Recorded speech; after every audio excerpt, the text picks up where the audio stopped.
लोकशाहीचा बुलंद आवाज, रिपब्लिकन वार्ता महाराष्ट्र. महाराष्ट्रातील ग्रामरोजगार सेवकांचे कामबंद आंदोलन, येवला पंचायत समितीत निवेदन सादर.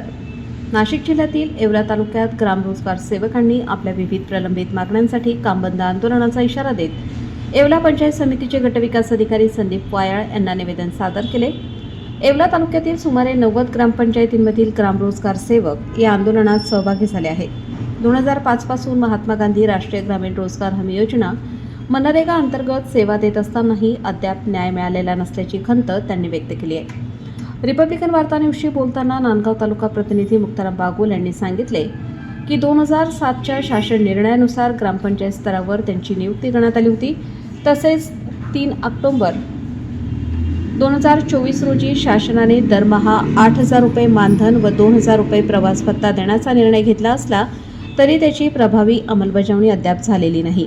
परिणामी मागील 8 महिन्यांपासून अनेक सेवकांना वेतन मिळालेले नाही.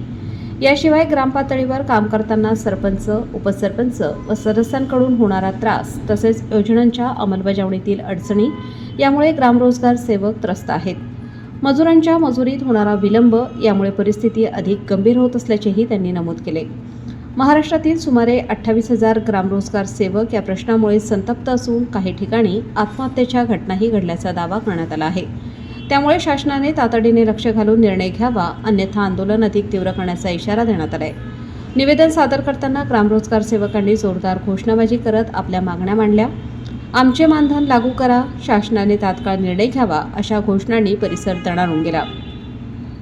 ग्रामरोजगार सेवकांनी स्पष्ट इशारा दिलाय की 3 ऑक्टोबर 2024च्या शासन निर्णयाची अंमलबजावणी तातडीने न झाल्यास राज्यभर तीव्र आंदोलन करण्यात येईल. या आंदोलनाकडे शासन कोणती भूमिका घेते याकडे सर्वांचे लक्ष लागले आहे. आम्ही 1 एप्रिल 2026 पासून आमच्या मागण्यासाठी आम्ही बेमुदत संपावर जात आहोत.